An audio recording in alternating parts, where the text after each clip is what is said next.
ભારતમાં હાલ વૈશ્વિક પરિસ્થિતિઓની અસર સીધી અર્થવ્યવસ્થામાં જોવા મળી રહી છે.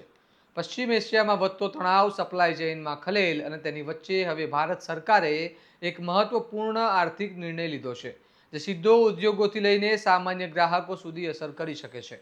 સરકાર દ્વારા કેટલાક મહત્વપૂર્ણ કેમિકલ્સ પર ઇમ્પોર્ટ ડ્યુટી સંપૂર્ણપણે દૂર કરવામાં આવી છે.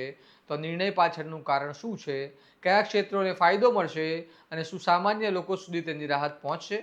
આવો વિગતે વાત કરીએ આ અહેવાલમાં. નમસ્કાર, હું છું ચિરાગ વર્ષાબેન. આપ જોઈ રહ્યા છો સ્વમાન. કેન્દ્ર સરકારે 40 જેટલા મહત્વપૂર્ણ પેટ્રોકેમિકલ્સ પર કસ્ટમ ડ્યુટીમાં છૂટ આપી છે. આ છૂટ 2 એપ્રિલ 2026થી લઈને 30 જૂન 2026 સુધી લાગુ રહેશે.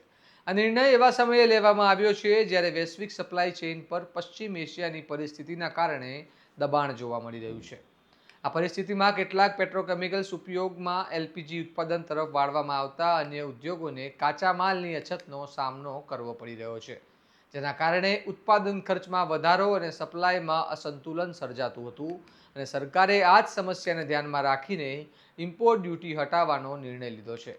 આ યાદીમાં methanol, acetic acid, PVC PET અને સ્ટાયરીન અને anhydrides ammonia, toluene, vinyl chloride monomer, polybutadiene, ammonium nitrate, polypropylene, ABS, polycarbonate જેવા મહત્વના કાચા માલનો સમાવેશ થાય છે, જે પ્લાસ્ટિક, ટેક્સટાઇલ્સ, ફાર્મા, ઓટોમોબાઇલ્સ અને પેકેજિંગ જેવા ક્ષેત્રોમાં મોટા પ્રમાણમાં વપરાય છે.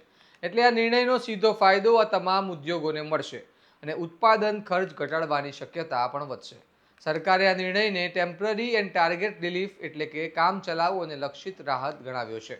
જોકે સરકારને આ નિર્ણયના કારણે આશરે 1800 કરોડ એટલે કે $193 મિલિયન જેટલી આવકમાં ઘટાડો સહન કરવો પડશે. જો ઉત્પાદન ખર્ચ ઘટશે તો તેનો પરોક્ષ ફાયદો સામાન્ય ગ્રાહકોને પણ મળી શકે છે, કારણ કે અંતિમ ઉત્પાદનના ભાવમાં વધારાનો દબાણ ઘટી શકે છે. એકંદરે જોવામાં આવે તો આ નિર્ણય ટૂંકા ગાળાનો હોવા છતાં ખૂબ જ સ્ટ્રેટેજિક છે, જેનો હેતુ વૈશ્વિક સંકટ વચ્ચે દેશની અર્થવ્યવસ્થાને સંતુલિત રાખવાનો છે. હવે જોવાનું રહ્યું કે વૈશ્વિક પરિસ્થિતિ કેટલા સમય સુધી અસ્થિર રહે છે અને શું આ પ્રકારની રાહતો આગળ પણ ચાલુ રાખવામાં આવે છે કે નહીં. આ મામલે તમારું શું મંતવ્ય છે, અમને કમેન્ટ કરીને જણાવો. અને આવા જ વિશ્લેષણાત્મક અહેવાલ માટે સ્વમાનની ચેનલને સબસ્ક્રાઇબ કરવાનું ભૂલતા નહીં. નમસ્કાર.